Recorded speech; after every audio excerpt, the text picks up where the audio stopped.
So in this game, they say that you got to have a good hook. You got to get them right out the gate with a good hook. That way they are hooked for the remainder of the video. Well, here's that hook. Guy that happens to be our supreme leader, he's got one hell of an ego.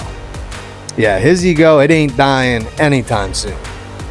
And all these things do is continue to puff up and feed that ego.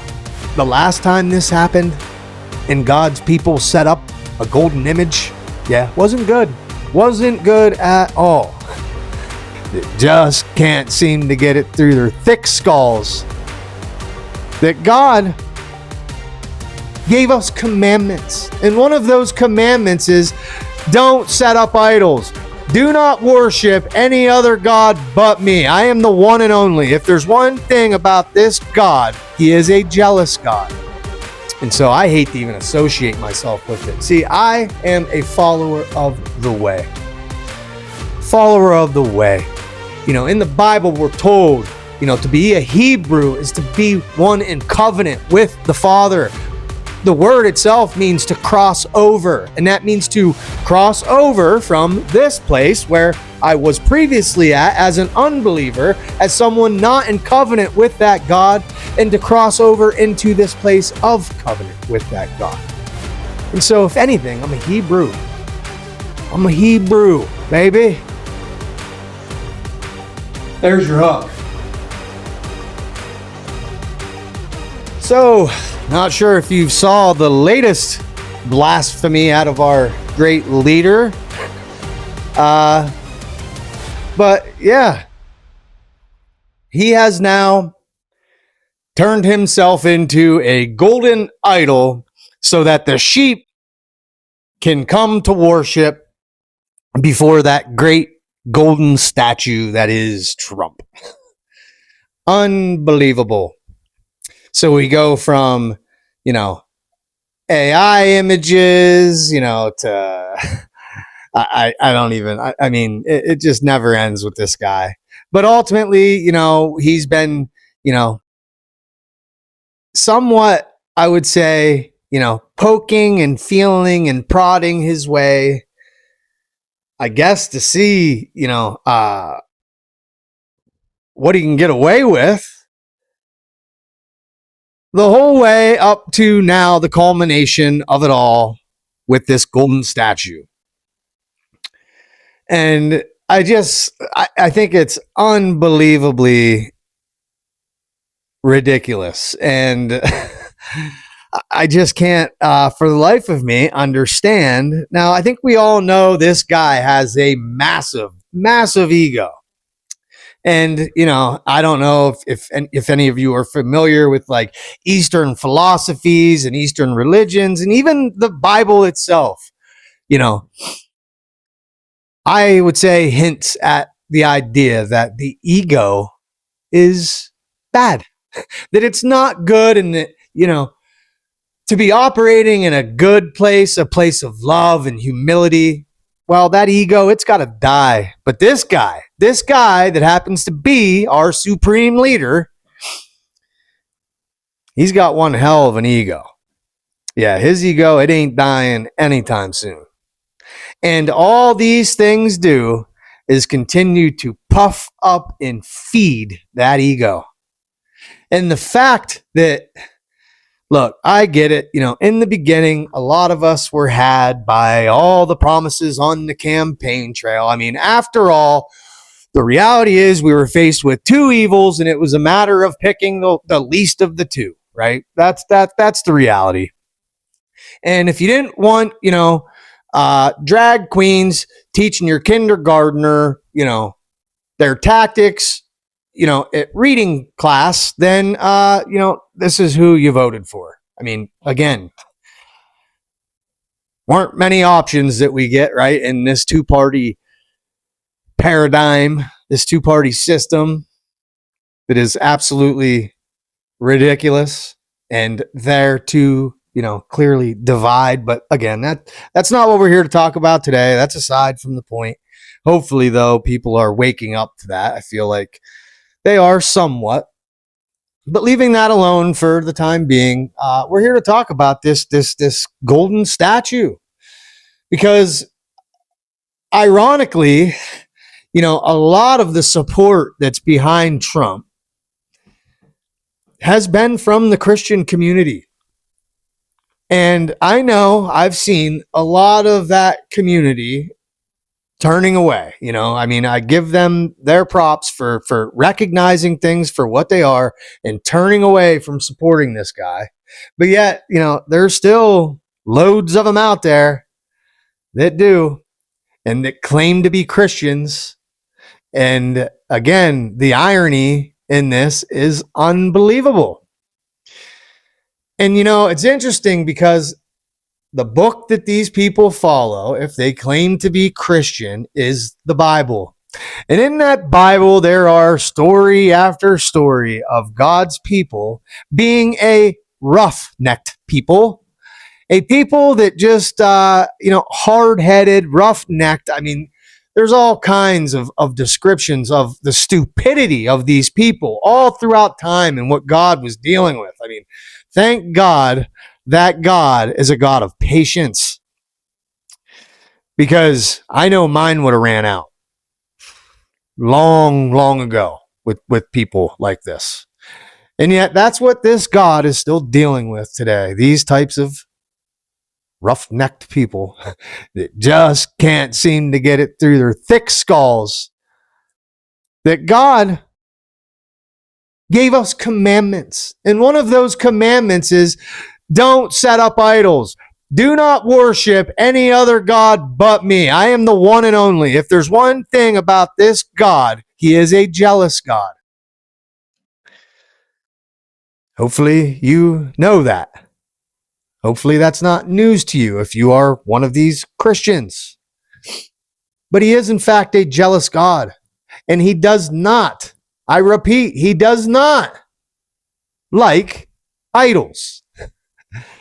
And yet, this guy sets up an idol, and his Christian, support team is right there at its feet, ready to worship. And the irony of this is, if these people, I really wonder if any of these mainstream Christianity, churchianity, people involved in these crazy denominations, if they even know the stories that are in the Bible. It seems like, the Old Testament was just thrown out, and it's all, their own crazy interpretations of this new idea that Jesus brought, when in fact, you can't truly know what he was talking about unless you tie it into its context, which was the first half of the book. But what you will find in there is that the last time this happened, and God's people set up a golden image, wasn't good. Wasn't good at all. And yet these people claim to be Christians. They claim to be, high on their horse, out there fighting evil in the world, casting out demons in Jesus' name, flying around on private jets, and, seating massive mega churches all over the world. These are the ones that are at the feet of this statue with, I guess, short-term memory loss of what that book they say they follow actually says about such things. And I just find it remarkably ironic, this whole situation. This Judeo-Christian, Zionist Christian, whatever, it's, who's following this guy, right? The ones that are in full support of this guy. Just look at his religious leadership. This is what he gets. This is the spiritual, counsel that's behind this guy. So I guess we really shouldn't expect much less. But for those who are out there that still have a little bit of an inclination for their ears to hear, this is blasphemy. This is blasphemy. It was one thing for him to, paint himself as Christ in an AI image and then claim to be a doctor and then later claim, oh, I was just, what do they call it? Rage baiting the Pope. Whatever. Still, clearly, it's not morally right for a leader to do such things. It's mockery, clearly. Mockery of faith. And then we go from that, as if that wasn't bad enough, to this, setting up a golden statue. People, wake up. Wake up. I can't even understand the people that still do not see through this. I mean, I'm starting to wonder, like, what is the end goal with this guy here? I mean, it's almost like we're not even done yet here. He's only not even halfway through yet. What are we going to get by the end of this thing? I mean, we're told in that book to look out for someone who comes in his own name and everybody's worshiping him. I mean, I don't think it's this guy. I'm not saying that he is the Antichrist. Okay, but we are told to be watchmen and to be watching for things, that unfold out in the world before you, especially in the latter days, which it would appear we are clearly in. And you have a leader of the most powerful nation in the world setting statues, golden statues up of himself for people to lay at its feet and worship. Something about that just doesn't seem right to me as someone who follows that book, And this is why I hate to even, lump myself into that and tag myself with that title of Christian, because they've ruined it in so many ways. And this is just another example of how this looks to those out there who are still lost and that would possibly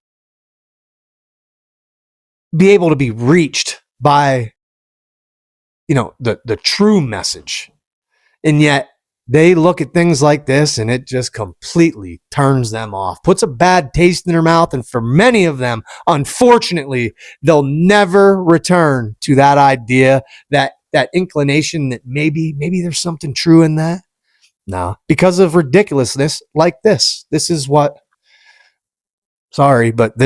Christianity has done. And so I hate to even associate myself with it. See, I am a follower of the way. Follower of the way.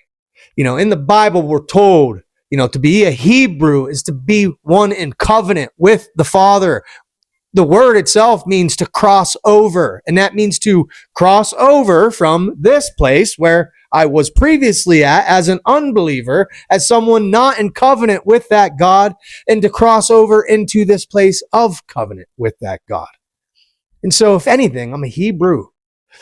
I'm a Hebrew, baby. And I can tell you right now, Hebrews at this nonsense. It's absolutely ridiculous. And if you claim to be a Christian and you think that this is okay and you don't see the irony in this and the problems with this, when this exact example was given to you by Moses, when he smashed those commandments because of his rage at their stupidity. Well, that's what we're dealing with once again here today. Someone break the damn tablets, because we are in the midst of roughneck stupidity once again. Wake up. Oh, and just one more thing before I forget here that needs to be said. Whether or not you're one of these Christians or not, regardless, anybody that is still in support of this guy, okay? I'm not sure if you've heard his latest little spiel on this conflict, but basically what he is telling you is that a slow death is better than a quick one. Because that's essentially what he said without coming out and saying it. Okay. You're better off to suffer and then die from starvation or whatever because you can't afford anything anymore. You know, you're better off that slow suffering death than you are to have just a nuke dropped on your head and game over, right? Yeah, that's what he's telling you. Go ahead. When you're negotiating with Iran, Mr. President, to what extent are Americans' financial situations motivating you to make a deal? Not even a little bit. The only thing that matters when I'm talking about Iran, they can't have a nuclear weapon. I don't think about Americans' financial situation. I don't think about anybody. I think about one thing. We cannot let Iran have a nuclear weapon. That's all. That's the only thing that motivates. And I find it's hilarious because, you know, us common folks, you know, the peasants down here where most of us reside, yeah, we're the ones that are suffering through this ridiculousness that's happening on the world stage right now. We're the ones suffering. This guy's not suffering. So he can say things like that, right? Because, yeah, he's not feeling the impacts of it. Doesn't affect him one bit, nor does it affect any of his cronies up there at that same level, you know, of power where he's at. And all those others that he protects. Yeah, they're not affected by it. But you and me, the common folk, we are. We are, and that's essentially what he's telling you. No, you're going to be better off dying a slow death. We're worried about the big N over there. That's what we're worried about. And, you know, it's also interesting. You know, there's been a lot of people that have been reporting openly that it just so happens every time he comes out and he gives an update on this conflict, you know, it does things in the market, right? That's what happens. He speaks, market reacts. And it just so happens when that market reacts, so does Barron and so does the Trump family. And so while you continue to get poorer and poorer, they continue to get richer and richer, you know, because of this thing called insider trading. Yeah. Yep. Yeah, you don't get no part of that. Okay? If you got a 401k, that's your cut. Listen, I'm no financial guru, but, you know, when they robbed people of pensions and gave them in its stead these 401ks, that was the beginning of a highway robbery right there in itself, because these 401ks are nothing more than a joke. And then all it takes is something like this. So I feel very sorry for those who are like on the brink of retirement, so close they can taste it, and that 401k that they were like banking on, you know, being the thing to coast them through till their last breath. Yeah, might have to work a few more years, but come on, I mean, it's for a good cause, right? You can work a few more years. What the hell is it? 70? Come on, you can do it.